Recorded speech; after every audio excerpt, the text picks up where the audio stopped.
Back in September of last year, I made a video talking about the Bad to Bad series. For those of you who haven't seen that video, I do suggest you go watch that one first and then come back to this one so you have a baseline understanding of what's being talked about here. But to give the TLDR here, or the TLDW in this case, that video went through the first 3 games in the Bad to Bad series, a 2D action mobile game series featuring anthropomorphic animals with military weapons and gear. Side note, literally my dream. It's as if this series was made for people like myself. We went from fighting terrorists to giving Isaac Newton the middle finger, even if that particular game, Bad to Bad Tango, isn't available anymore, to fighting wilders, aka zombies, humals, this franchise's name for anthropomorphic animals, hybrid of human and animal, and humans. I made that video expecting it to not do anything crazy in terms of the analytics. It wasn't going to crush me if this video didn't do so hot, given that this YouTube thing is first and foremost a hobby for me. I make what I want to make. Plus, out of all the video game franchises out there, that video is about a mobile game series. In other words, I was expecting it to get from 100 to 200 views, maybe 500 plus if I got lucky. It's at 10K views at the time of me recording the script for this video. Shortly after the newest game in the Bad to Bad series was released worldwide, I immediately downloaded it and began playing. Then, just under a month after the global version of the game was released, my previous Bad to Bad video experienced a boom in view count.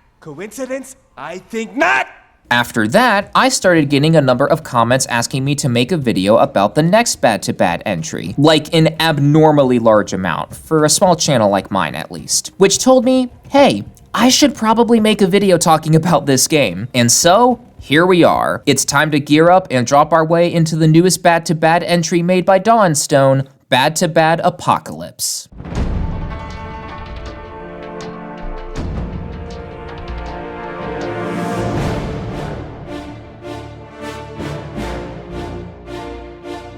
Now, before this review begins, I do have to put a disclaimer here. There's a reason why there's an asterisk next to the word review in the title. That wasn't a typo. I have not fully completed this game yet, as in I haven't cleared the story. The reason why I'm telling you this is because, for one, I like to complete a game as much as I can before giving a review on it. Reviewing a game when I haven't either finished the main story or I've only had a day or two to play it just doesn't sit well with me. For two, if that's even a term, I don't think it is. I'm putting this disclaimer here because while I think I've got a solid grasp of the core gameplay, enough to highlight the positives but also deal my fair share of criticisms towards this game, there could be something that makes or breaks this game towards the end game content for all I know. My original plan was to wait to have the story fully completed before making a review, hence why it's taken me as long as it has to make this video. However, and I'll go into more detail about this later in the video, if you're not willing to dish out some money towards this game, then progress can be a little slow. Which, for the average person playing this game, that's fine. But for someone like myself who wants to make a review on this game in a timely fashion, but doesn't have the budget to be able to dish out said money, then things are a little more tricky there. So I've decided on this compromise.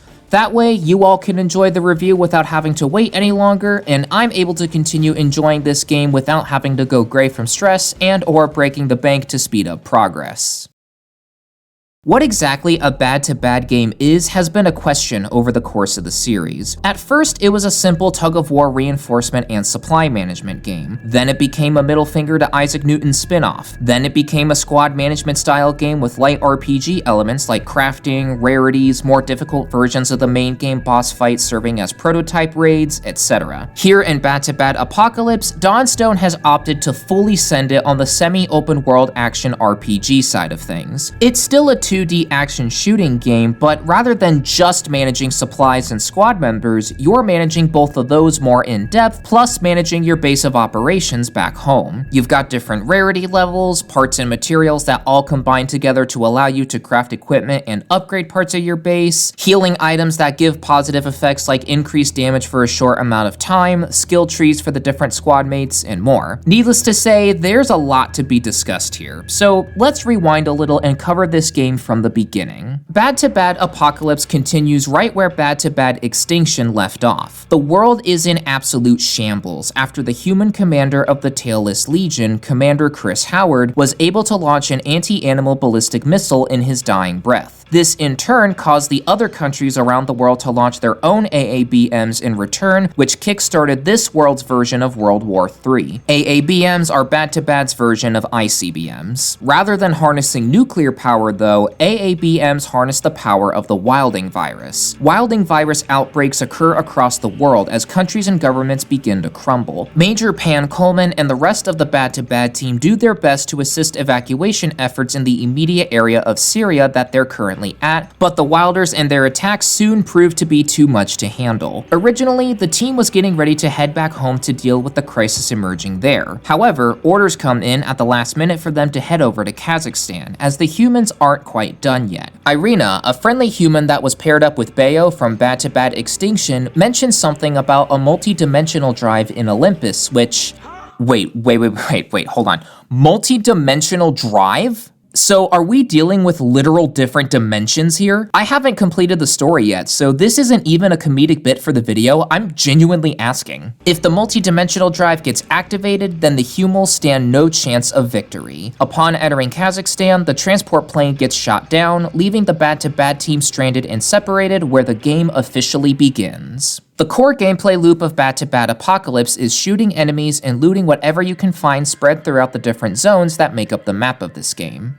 Things like bandages for healing, scraps, fuel, and gunpowder to craft materials and to upgrade things, different pieces of armor, gloves, shoes, and more for you and the squad, things like that. For the opening hours of this game, Bad-to-Bad Apocalypse does a great job of easing the player in. The game doesn't throw all of the squad mates and tons of these crafting recipes at the player all at once. Rather, the game takes its time introducing the player to it all. Eventually, the game does let you loose once you've got a solid early game squad and enough materials to make an upgrade or two to the base at the start, where the real meat and potatoes of the game introduce themselves. On top of managing yourself, you also have to make sure your squad is in as good a shape as they can be with the supplies you have. For example, whenever you pick up a new weapon or pick up enough materials to craft one, you have to take into consideration not just yourself, but the whole team. Sure, it's tempting to keep a newly acquired or crafted weapon to yourself, but would it be better in the long run to hand that weapon over to a different squad mate, especially if that weapon matches with their weapon specialization according to their particular skill tree? Which, on the note of skill trees, Bad-to-Bad Apocalypse introduces different ones for each squad mate. Each of them have different abilities that skill points can be added to in order to increase that particular squad member's combat effectiveness. Another thing to talk about are the squad abilities that can be activated on the battlefield. For example, Pan has the Berserk ability, which increases his rate of fire for a brief moment. The lower his HP, the more the fire rate increases. Bagheera has the Flashbang ability, stunning enemies for 5 seconds upon throwing it. Think fast, Chuckle Nuts!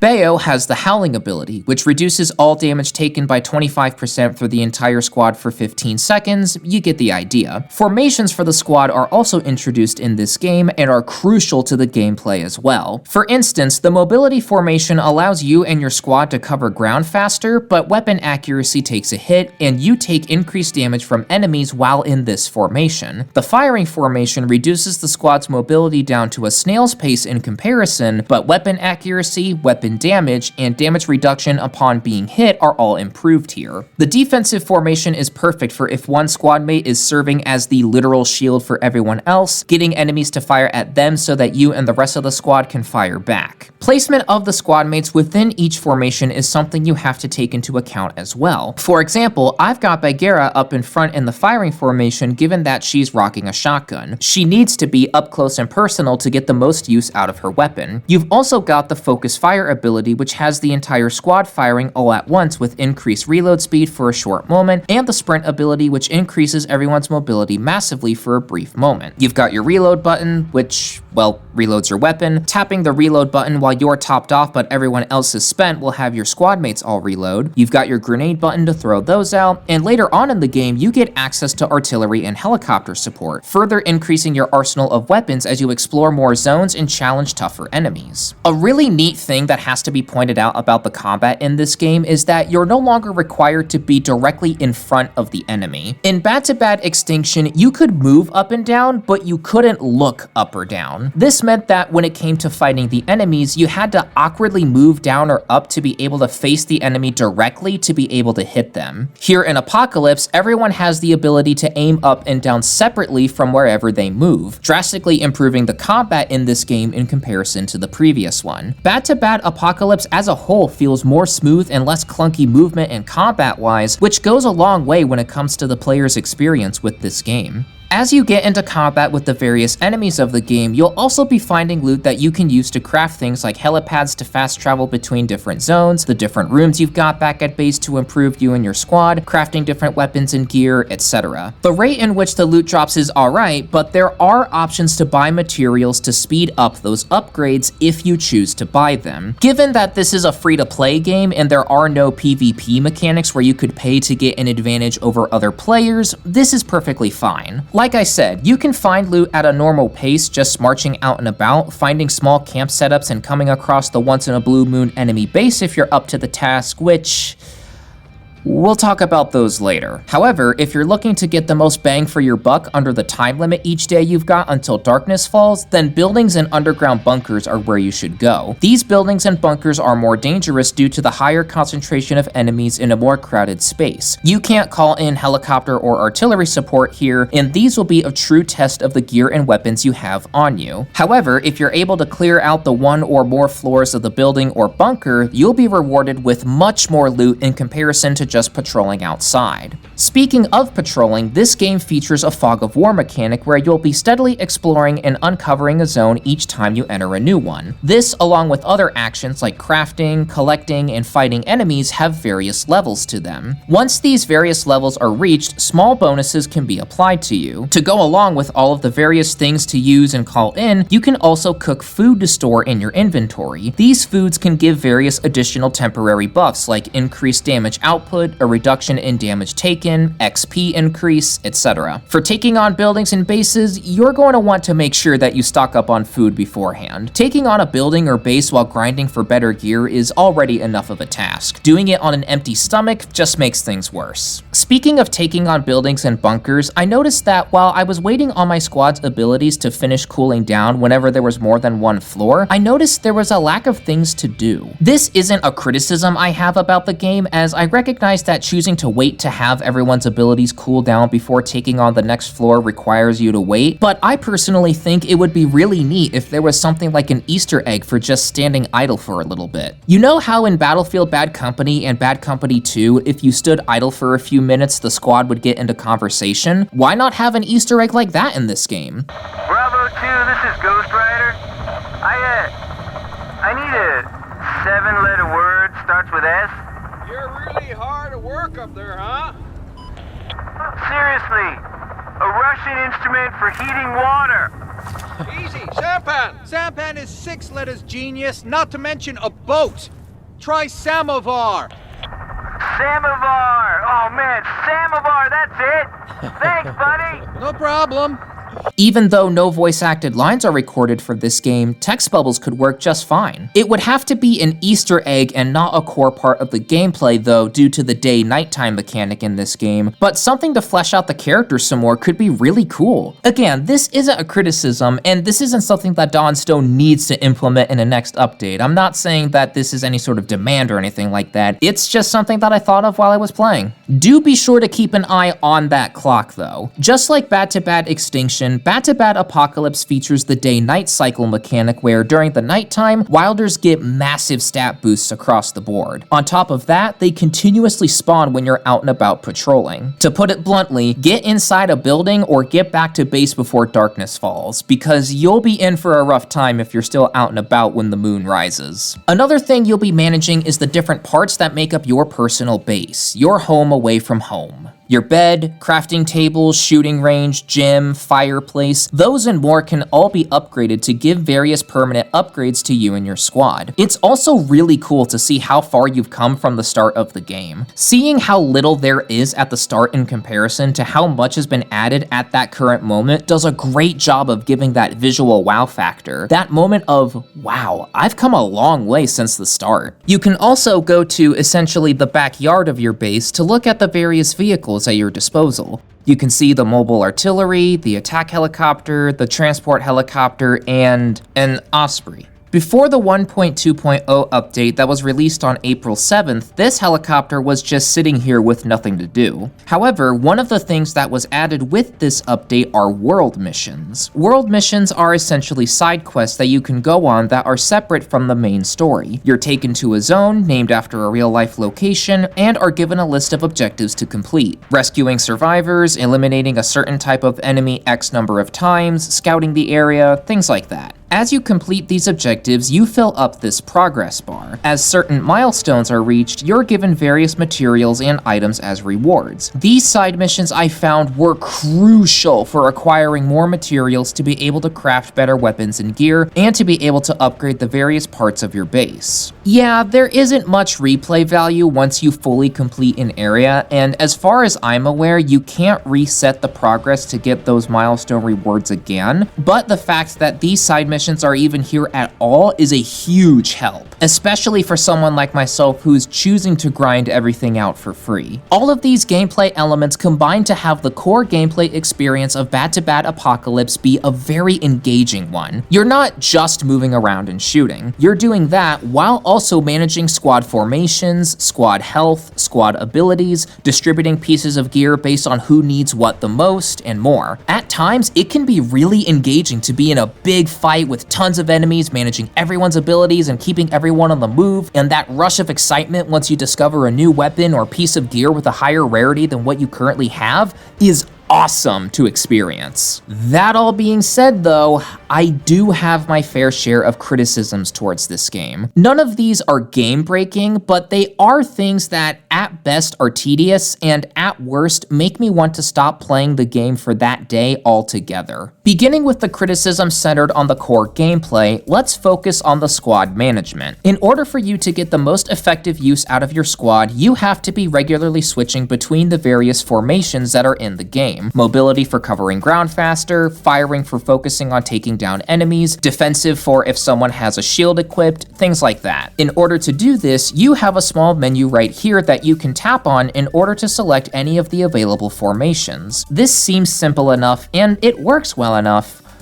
until you have to be changing formations when combat begins. This isn't a matter of me thinking that being punished for being caught off guard or otherwise not ready for a fight is unfair. The risk of, say, being able to move faster with the mobility formation but not being as combat effective as a trade-off makes sense, and is part of the pros and cons system that every formation in this game has. Rather, the reason why I say this is something that should be looked at again is because mobile game inputs are not the most accurate. In comparison to keyboard and mouse and controller inputs, a phone screen is nowhere near as accurate. So you may have moments where you're preparing for a fight, but you're not actually pressing the formations menu to open it up or the specific formation you're looking for, even when you think you are. Therefore, I think that something simple like slowing the game down while the squad formation menu is up could be a nice quality of life addition. I'm not saying the game needs to be paused entirely. Rather, that slowdown while the menu is up, then the game returning to normal speed when it's put away, I think can balance out the less accurate inputs that mobile games naturally have. Another thing about your squad and their movements, B2B Apocalypse got rid of the dodge roll ability. In B2B Extinction, you're able to roll forward or backward in order to get out of the way of danger. Here in Apocalypse, you can't do that. It's a seemingly small thing, but when you realize a dodge roll would be helpful to avoid things like bosses with grenade launcher guns or Apex troopers troops calling in airstrikes on you, you start to really miss the dodge roll. Instead, you just have to walk away from the blast radius hoping that nobody gets caught in it. I do hope that in an update, Dawnstone does add the dodge roll back somehow. Moving on to the combat of this game, the way the game handles target detection really struggles when it comes to there being multiple enemies at once. This is particularly noticeable when entering buildings and bunkers, where there are multiple enemies clustered together into one or more floors. It makes sense that there are more enemies and therefore buildings are more dangerous since there's way more loot in comparison to just patrolling outside. However, the reason why the targeting system struggles so badly is that the game does not let you manually target enemies. Rather, the game automatically targets whoever is closest to you. So if a pillager marksman was the first one to meet you,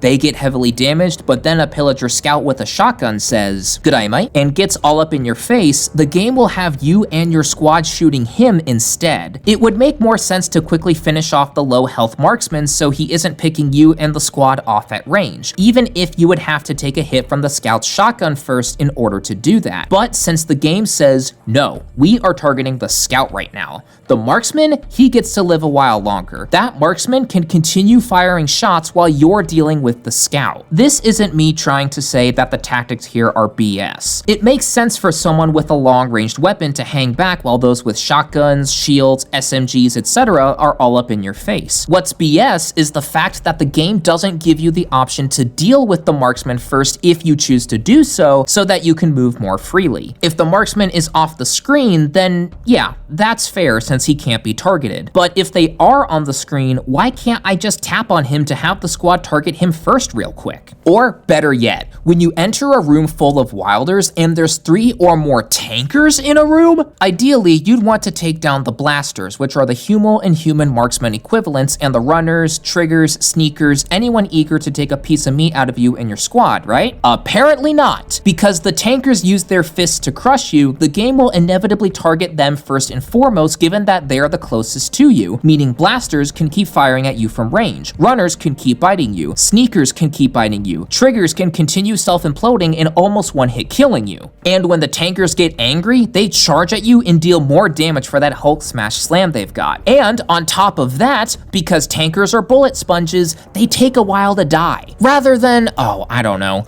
dealing with the other enemies first and taking advantage of the slow speed and large attack windows that tankers have to avoid them until there are no ranged or swarm of up-close and personal enemies to deal with, the game thinks it's so important for you to target the bullet sponge tankers first. Even if you try to back your squad up or maneuver them to get close to one of the other enemies to have them targeted instead, yeah, you may have a few seconds to deal some damage to them, but those tankers are going to be there faster than someone chasing you to talk about your car's extended warranty. And in situations where the tankers and any other up-close type of wilder are up in your face, the game will switch between targeting the tanker and the other wilder depending on who is closer to you at that immediate moment, meaning you can't just deal with one right now and save the other for later. You have to deal with both of them for longer because the game can't decide who you should shoot. And as if that wasn't bad enough, the targeting system can still end up getting confused even when you're outside, particularly when it comes to multiple enemies engaging one another. Take this clip for example, where it's the Bad to Bad squad,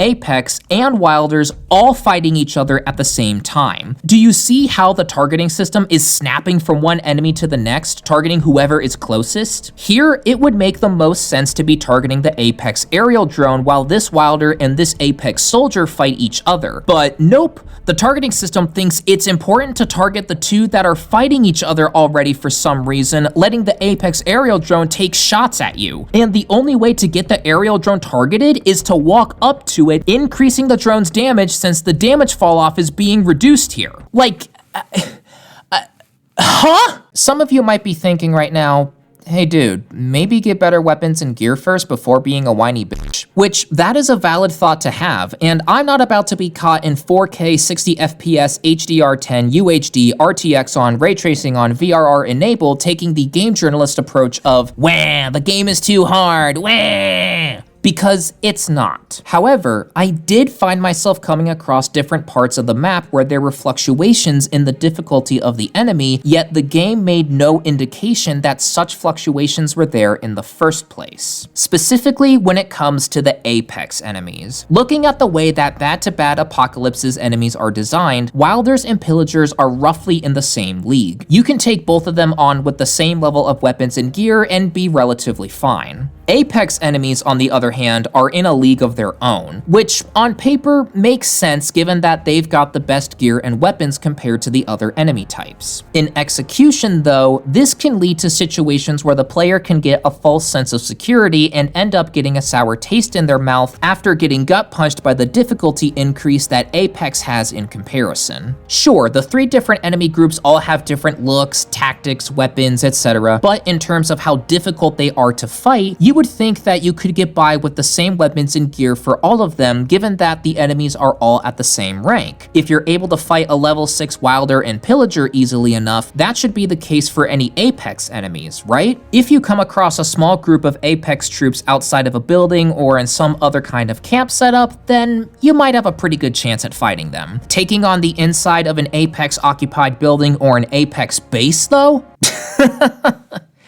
No. Whereas you can get away with fighting level 6 Wilders and Pillagers with a mixture of 2nd and 3rd generation, essentially uncommon and rare weapons and gear and buildings, level 6 Apex soldiers in buildings and bases requires at minimum highest level 3rd generation gear, if not 4th generation weapons and gear to fight them comfortably. 4th generation stuff essentially being legendary, with 5th generation stuff being exotic, legendary plus, insert whatever other name here. An Apex base full of level 6 troops and vehicles is more accurately a level 8 kind of task, I would say. After coming across some 3rd generation weapons and gear and being able to defeat Wilders, Pillagers, and small groups of Apex troops alright enough, I decided to march onward to an Apex base, hoping to collect a core material as part of a task to do. Big mistake. Next thing I knew, a group of Apex troops greet me and the squad at the front gate, and they immediately deploy an attack helicopter. Not some Vietnam War era Huey or anything like that, but rather a whole ass AH-1Z Viper.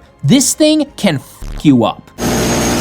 And then there's this guy, dual-wielding swords on Adderall, chopping me and the squad up like it's Metal Gear Rising Revengeance. More ranged enemies in the back further mess us up. I had to haul ass and leave a squad mate behind. In other words, the situation turned foobar fast. In hindsight, yeah, military bases are probably a sort of mini-raid where you need to really stock up on the best gear, but B2B Apocalypse doesn't do a good job of telling the player that certain areas in a zone are going to be tougher than others. It was also after getting absolutely messed up challenging the Apex base that I realized how the Apex enemies are designed in this game. Whereas in other semi-open world games, different enemy factions would usually have the same difficulty in terms of taking them down. That is, if there are no individual max rank caps for the different enemy factions. If you haven't caught on by now, a group of level 6 Wilders or Pillagers is nowhere near similar to a group of level 6 Apex soldiers in terms of health, attack damage, abilities, etc. Initially, I was looking at all of this through the lens of other open world survival games like Tom Clancy's The Division, for example. A level 30 cleaner and a level 30 last man battalion contractor, while they will use different fighting styles, are roughly the same in terms of difficulty to take down. There is no harder level 30 enemy over the other, or at least no intentionally harder level 30 enemy anyway. In B2B Apocalypse, it is intentional that the Apex troops are tougher. That in and of itself isn't an issue. The issue is that the game doesn't clearly tell the player that the Apex enemies are going to be tougher. Apex as an enemy faction are talked about during the opening hours of the game, but nowhere in the dialogue did I get an indication that Apex enemies were going to be intentionally harder even when at the same rank with other enemies that are easier to fight. Even just a dialogue bit from Irina, for example, saying something like, "By the way, if there's an Apex base in an area, think twice before marching up to the front gate. Apex may have the best materials there, but they also have their best troops and vehicles there as well. Only attack if you're absolutely sure you're ready." That would have been a huge help.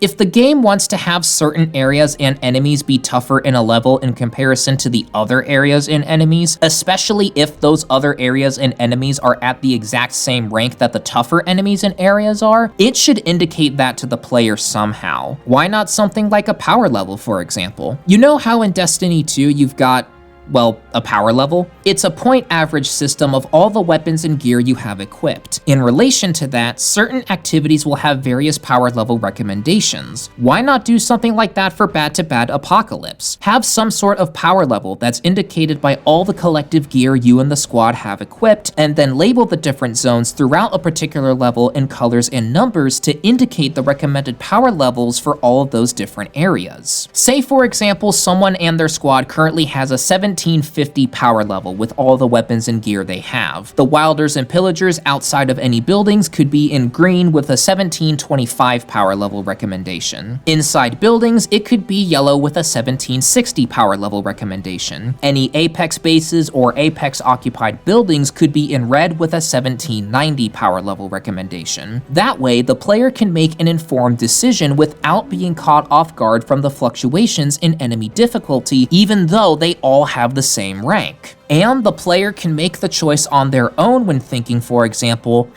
maybe I could squeak out a victory inside Wilder or Pillager occupied buildings even though I'm 10 power level points short. Taking into account the fog of war mechanic that this game has for when you're discovering a new zone, maybe right at the doorstep of a building or an Apex base, there could be some kind of pop-up that states the recommended power level in order to comfortably take on that challenge. With the way that B2B Apocalypse is doing things now, this can lead to some hesitation and paranoia about whether or not the gear that you've got would fare well against the enemies. This can lead to some slowed progress, which brings me to the next criticism I have with this game, that being the slow progression, or at least slow for those of us that choose to refrain from buying anything, does not work well with the story. To make myself clear here, like I said earlier in the video, the progression system itself I don't have an issue with. Being a free-to-play game, Dawnstone needs to make a return on investment somehow. I don't have an issue with the game giving the option to pay for better weapons or more materials. The slower in comparison pace of collecting gear and materials for free in the game to incentivize those purchases, again, makes sense given that there is no admission price for this game. However, if a player such as myself decides to take their time with the game and make the decision to not buy anything, the story of the game falls not to the wayside, but rather into the abyss. It almost disappears entirely. I got to a point in the game where everyone was all like, time to say our goodbyes to our home away from home. To Apex we go. Even though I was and still am nowhere near ready to take on Apex's headquarters, which meant that I was continuing on the cycle of collecting gear, fighting enemies, the whole shebang, but there has been no additional story to give context to all of that fighting. Even if the game story returns and stays consistent once you do take on Apex's headquarters, that doesn't excuse this big gap in story that's present here. I've had to spend my time playing with this blue exclamation point saying, hey, go to Apex, when I'm not ready to do so. Even if this problem regarding the story's pacing doesn't occur if you buy your way through parts of the game needs to take into account players like myself who will take the time to grind and do everything for free. In its current state, B2B Apocalypse has me feeling conflicted. Don't get me wrong, there are moments when it comes to the combat in this game that really engages you. The thrill of finally being able to acquire a better weapon, piece of gear, watching as your base slowly but steadily grows from where it started to where you are now, being in a big battle with more than one enemy faction managing your squad, and as long as the targeting system doesn't have a seizure, that moment when you realize it's time to call for help, and you call in the helicopter support as the pilot goes. Okay, the pilot doesn't actually say that, unfortunately, but Dawnstone, if you could please add that in a future update, that would be awesome. There are moments where B2B Apocalypse really shines. That all being said, for as much excitement that this game can bring, this game can also bring with it a number of things that can add some frustration. Again, none of the things I listed in my criticisms about the game are game-breaking by any means, but those aspects can definitely be done better. With all of that being being said though, I do recognize that I have to be a little more lenient here. For one, this game is free to play, so there's nothing at stake if someone wants to give the game a try for themselves. For two, again, is that even a proper phrase? As far as I can tell, this is Dawnstone's first attempt at a true semi-open world action RPG kind of game. Bad2Bad Extinction was the test game for those elements. Bad2Bad Apocalypse is the developer's first true stab at it. The first true attempt at anything in life is going to have those things that need to be ironed out for future attempts. As a result, despite all the criticisms I have about this game, I can still recommend that you give Bad2Bad Apocalypse a try. Despite all the criticisms I have towards this game, I will continue playing it. At the end of the day, I'm still really happy to see this newest installment of the Bad2Bad games, and given the content that's in store for the future, I'm still eager to see what will come next.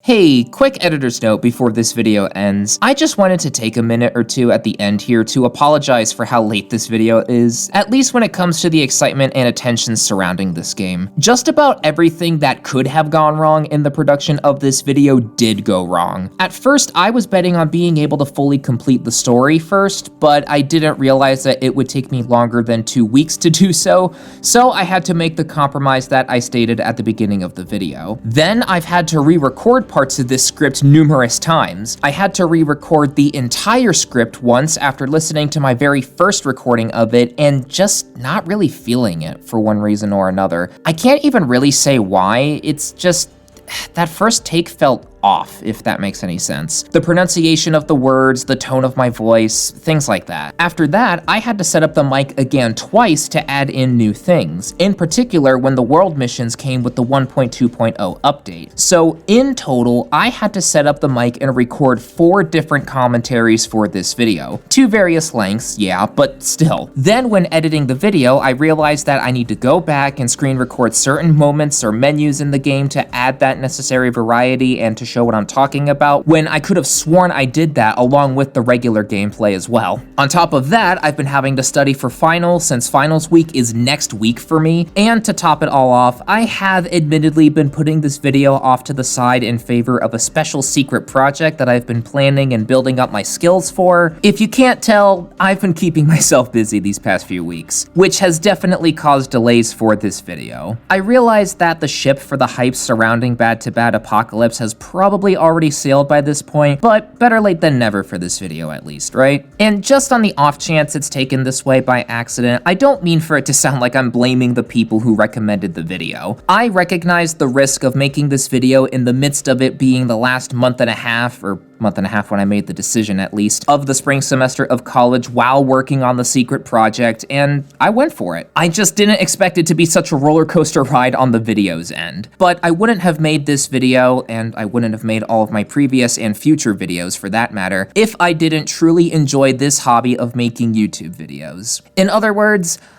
I just wanted to vent a bit here at the end. I'm not trying to blame anyone though, don't worry, y'all are good. In any case, I hope that you enjoyed this video despite how long it's taken me to make it. With that being said, stay safe, stay healthy, and peace out.